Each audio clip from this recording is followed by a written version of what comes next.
Can you see me? Oh, no, sorry. Hi, I am called to other places right now, so I'm going to give you guys a quick demo on how to throw Off the Hump. Your assignment for Off the Hump is posted on Blackboard. Look it up, talk about it, but basically you're gonna make 5 Off the Hump bowls that are just a variety. You're gonna experiment. Then you're gonna make a set of 5, probably based on the one that you liked best from what you made. And then we're going into tea bowls. I'm gonna ask you to not start tea bowls yet because we wanna get the regular bowls Off the Hump started first. So Off the Hump is a great way to throw, and I'm gonna show you why, but you're gonna start with a big hunk of clay. So here I have a full pug. I'm gonna guess this is about a 9-pounder. Yep, 8.5. So I'm comfortable starting with this. If you're not comfortable starting with this much, just like, lop a couple pounds off, whatever, it's up to you. But you don't wanna just go 2 pounds because that's just silly. Okay, so I've got my hunk and I'm gonna drop and twist while I drop, right? So that I'm keeping it nice and symmetrical. I'm not throwing it, I'm just dropping it so that it stays nicely symmetrical. And then I'm rotating while I go so it doesn't get a wonky shape.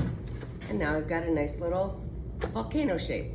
I'm gonna rotate this on the canvas so that I get that nice convex that we want when we put it on the wheel, right? Softening that up so that no air pockets will be trapped. All right, so here I go, starting on the wheel. And everything is exactly the same as you would throw for anything. So I'm just gonna start by placing it in the center. I'm gonna go USI speed slow, but I'm gonna start packing down from the top. I don't wanna go down here because, right, there's a space between the clay and the bat. Can you see that? Mm-hmm. Right, space between the clay and the bat. I don't wanna just close this over that because then I can have air trapped there. But if I start at the top, and again, kind of hands like a roof, I'm just going down while I'm rotating slowly. And you'll see that that bottom is getting closer and closer to the bat without me just collapsing it. Right, so now I've got essentially no space. So now I'm good to go. All right. So, oh my God, how am I gonna center that huge hunk, Al? Well, let me tell you, you don't have to. First thing we're gonna do, oh good, I do have a sponge. Okay, first thing I'm gonna do is get it semi-centered, right? I just don't want it being too distracting, although I could leave it like this and just start centering from here if I wanted to.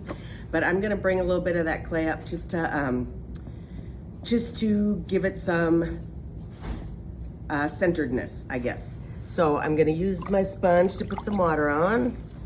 And now I'm speeding up, I've got water.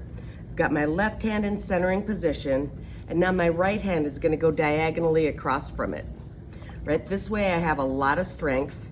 I'm going to point my thumbs up and in. If my thumbs stay out here, then I'll peel the clay off. If the thumbs stay up and in, it helps a lot. So I'm just squeezing and slowly raising. Right, and the kinetics of it are pretty good with working opposite each other so that you kind of can work it into a pretty decent centered thing. Feel free to ask questions, by the way, in the middle. I've got Anna being my hero and helping me right now, and Ian's in the audience, and Kelly just showed up, so why isn't everybody here 2 hours early? For Pete's sake, we could get this all done.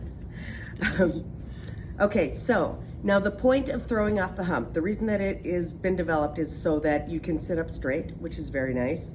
And when this was invented in Japan, they had a big concrete, well, it wasn't concrete, it was stone, but a big stone rotating thing that had a little pin in the center. So your wheel would lay kind of on the side until you got it spinning with a stick in a hole. And then you get that thing spinning. And because it was so heavy, it would stay spinning for quite a while. So you could sit up straight because it was on the ground, so you had to sit kind of cross-legged. So if it got way low, then you'd be all hunched over. But this way, and with the weight, it would keep spinning. This way, you didn't have to lean over so far. So anyway, first thing we're gonna do is decide how big we want our bowl to be. And I kind of measure with my fingers, and I use about 2 fingers for most, just kind of standard bowls. You don't want to throw anything big off the hump. You're throwing small things. So I'm putting my finger here to kind of decide where my base is. And then this little knob on top is what I need to center. So very important to not rest my hands down here, because this is not centered. You can see my hands moving, right? But this is what I want to center. So I'm just same deal, like left hand, and then I use my right hand over, thumb kind of over. However you can do it, you got to keep the clay from coming up and coming out. So now I've got this little guy centered. Now I'm just gonna open it, and these are gonna be bowls. We're making off the hump bowls. So if you remember, lowest points in the center, then we've got freed curves, supported curves, cupped curves. All right, so I'm just gonna open, going down. Now I need to be cognizant of where my base starts. That's gonna be where I trim a foot. I don't wanna go all the way through that, then I'll have a bowl with a hole. Right, so now I'm just doing a little cheater pull, so I'm just kind of pulling it into my palm. There you go. And now I'll pull from the right-hand side. You should be able to do these in 1 or 2 pulls, easy schmeezy, they're really fun, right? Cute little bowl, compress my rim. Right, I'm gonna start with a freed curve. There we go. And here's where your little ribs come in super handy too. Look at that cutie. Right, I learned how to do this whenever I did. I don't even remember when I learned how to do it, but I got good at it when my sister, I'm adopted, so anyway, she's from a wealthy family, but she was getting married in New York, in Boho, and 400 guests. And I was like, oh my God, there's no way. Like, I couldn't afford anything on her wedding list. And I was like, is there anything I can make for your wedding? She was like, oh, we'd sure love to have little groom's dishes for the desserts. We're having truffles, and her colors were like celadon and brown. It was perfect. And so I made 400 little bowls off the hump for the truffles. And of course now, if you need 400, that means you have to make about 600 in case they crack. But yeah, they were a hit. It was fun.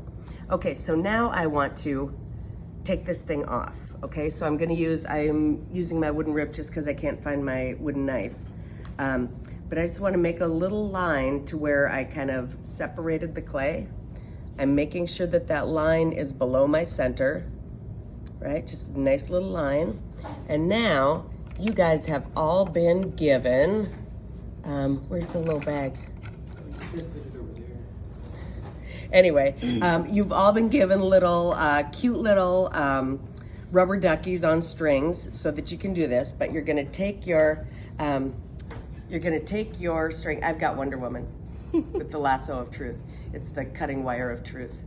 And you wanna roll it up in your left hand like dental floss, so that you only have enough string that will go around your base about 2, maybe 3 times, right? I don't want this, because that's gonna be a cluster. I wanna roll it up. Now I'm holding my left hand right at that line, right? Actually, can you come around on this side? Yep. Yeah, thanks. So my wheel is going this way. I'm gonna hold my left hand right on the line, put the string in, and now I'm gonna hold this left hand absolutely rigidly still. And now the string has crossed, and then it gets tight. You can feel how tight it gets. There, it's gotten tight. And you hold tight, hold tight, hold tight, and next thing you know, boop, your little bowl pops off. Just pick that little guy up and wearboard. Ta-da! That's how you throw off the hump. I'm gonna do a few more. We'll do them on, well, actually, kill this video and then we can do some